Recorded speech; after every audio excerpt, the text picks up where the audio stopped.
Welcome to the Research Works podcast, live from the European Academy of Childhood Disability Conference 2024 in Bruges, Belgium. Join us for interviews with keynote speakers, world-renowned researchers and clinicians, and behind-the-scenes stories from one of the great paediatric conferences in the world. Now I have the absolute pleasure of speaking to an old friend, again, someone I've spoken to online before, but now finally in person, Professor Hercules Leite. Hello and welcome. Hello. Thank you. I'm very glad to be here and to meet you personally. I know, it's finally. So lovely. It's so great. So thank you for being here. Look, you've just presented, just to remind everyone, Hercules is from Universidade Federal de Minas Gerais. Brazil. Yeah. Great. Everyone's so kind. Your Portuguese is great. Oh, my Portuguese is great. And you presented a paper that's titled A Context-Focused Approach Combined with a Modified Sports Intervention for Children with Cerebral Palsy, a Feasibility Randomised Controlled Clinical Trial. I love that. So much to love about it. So before we get into some questions, can you give us a bit of a snapshot? I know it's really hard to do that in 60 seconds or so, but a bit of a snapshot about what you presented. Okay. Yeah. So this paper is about, this is a feasibility randomized control trial where the idea were to put together two interventions, a modified sports intervention, called Sport Stars. Yes. And then the PrEP. The pathways and resource for engagement and participation, that is a type of context-focused intervention. So one intervention, Sport Stars, targets physical literacy. Okay. And the other hand, PrEP targets aiming to mitigate environmental barriers. Okay. So the idea is to put this intervention together to foster participation outcomes. And so our results, we show that when we put these interventions together, the preliminary results showed that the group Sport Stars and context-focused interventions reached graded outcomes compared to the group that received just Sport Stars. Interesting. Yeah, that's really worthwhile investigating, isn't it? So who was in the study? Who were the participants? Okay, so we included children with cerebral palsy, age 6 to 12. 6 to 12 years old. Yeah. And what functioning? And GMFCS levels 1 and 2. Oh, fabulous. Yeah. Okay, so that's quite a good population to look at.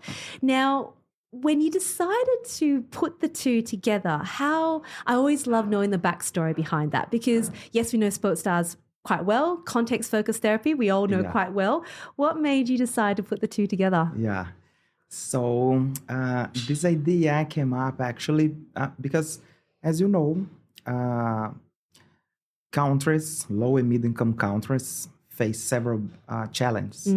And we have seen that in general, children with cerebral palsy present lower levels of participation. But when you look to countries, low and middle-income countries, this situation it's a little bit worse. Yeah. Because we have attitudinal, we have architecture, we have financial, we have transportation issues. Yeah. So and Sport Stars actually was first developed in Australia. Yes. And you guys from Australia, you have we have different contexts. We do, So this is Georgina Clutterbucks, and Georgina developed there. So we thought, no, we need to look in a different way. So, I like that. And trying to understand the family of related participation family, as we have intrinsic and extrinsic factors.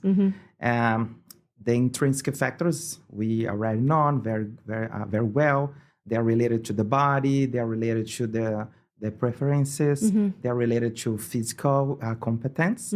But when you look to extrinsic factors, we have the environment. Yes. Covering all the aspects of the environment. Yes. And you know quite well that these aspects can potentially influence participation. So that was the idea. Because we have facing several challenges and barriers in our context. And the idea was to put this intervention together and try to understand if you could look into this different way to go beyond and have different opportunities and interventions to offer. Yes. Because other thing that's quite interesting, because focus interventions are quite recent for us, Yeah. and it's not Yeah. popular. Right. Yeah, I think globally. Yeah. So Why do you think that is? Yeah, I don't know. I think historically, our profession as physical therapists and we are very close to the body issues, as you know. Yeah. So at the beginning, the spasticity and the range of motion and muscle strengthening, and then we have been seeing that this is not enough.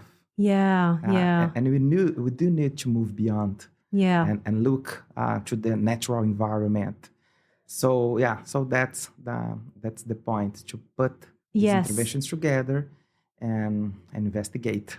And again, that is such a big thing to do. I'm so glad you touched on that point about it, it's not that popular, because I think there's a lot of traditional thinking, how, we might have been trained earlier on. And you're right, it's about body structure and function. A lot of it is very, very hands-on. The picture of what a physio does is usually someone who's like right in there, hands-on, manipulating, like trying to get a reflex or, trying to get a particular position for the pursuit of a perfect movement.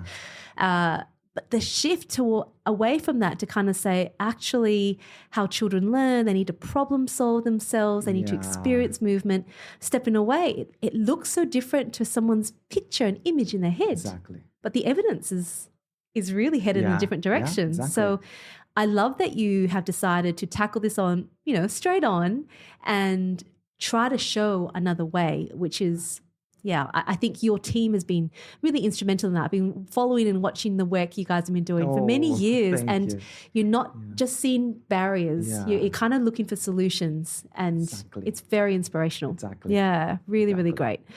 So I've interrupted there. But so that intervention, the way that you've looked at that then is you're combining sports stars, which we know works, but now you're bringing in the context, you're bringing in the internal, the intrinsic and external factors that influence someone's ability to participate. Exactly.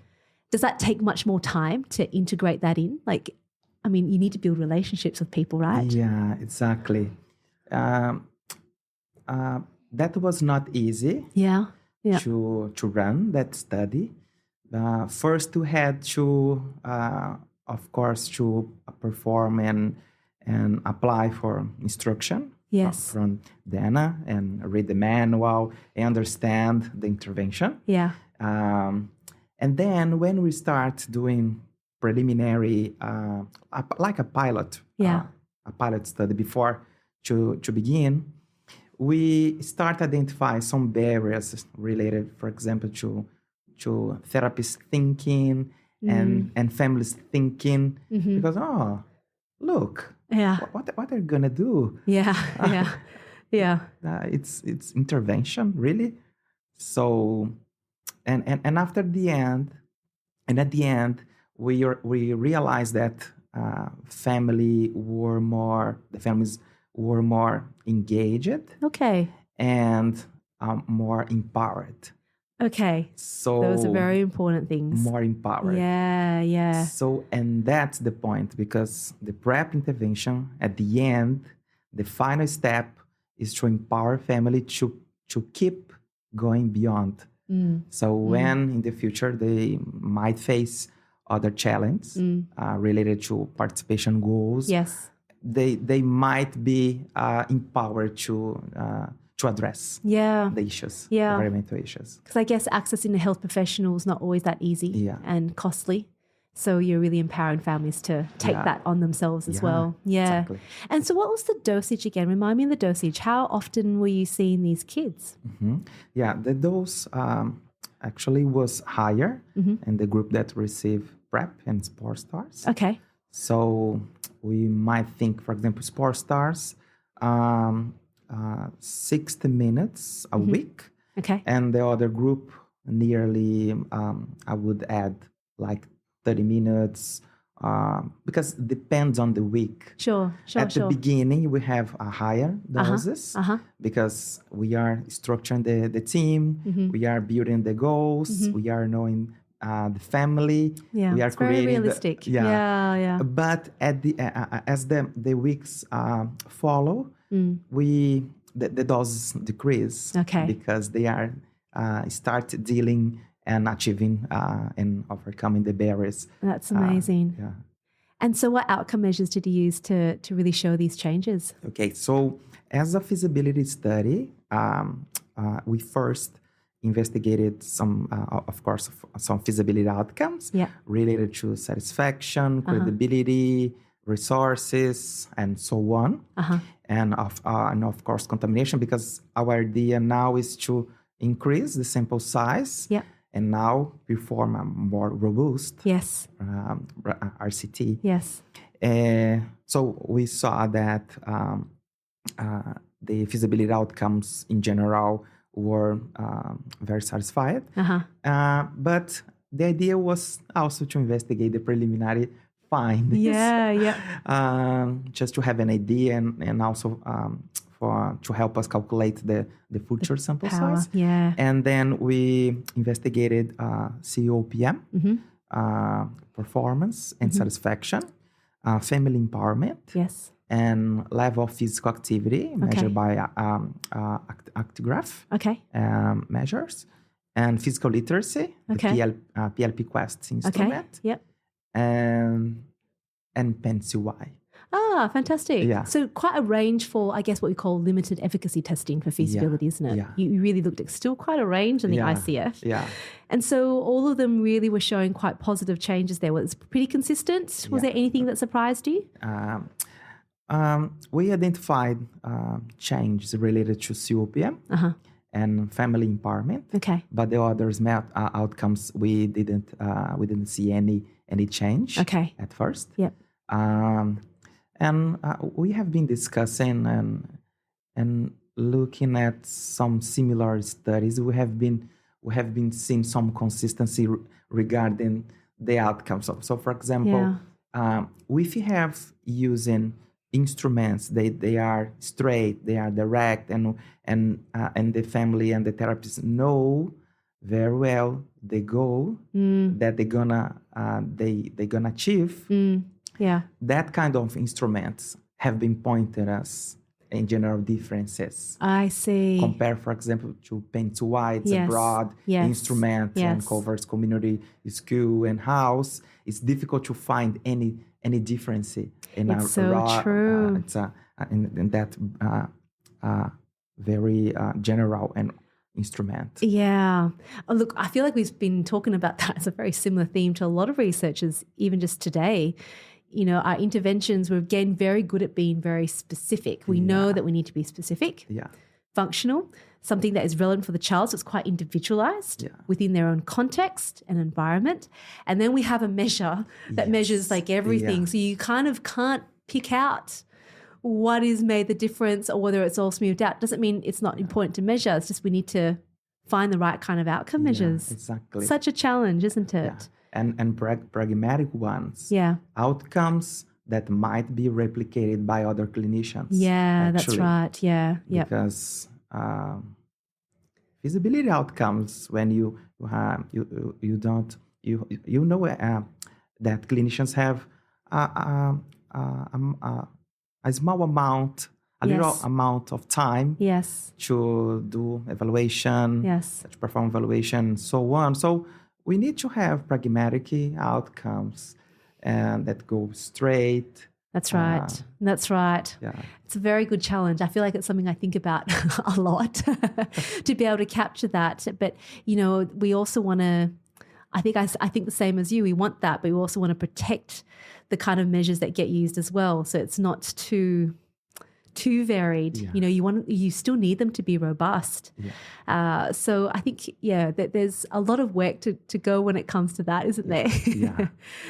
So what would you say now is the next step for you? I mean, I can probably take a guess given these results, but you tell us, what does it look like now?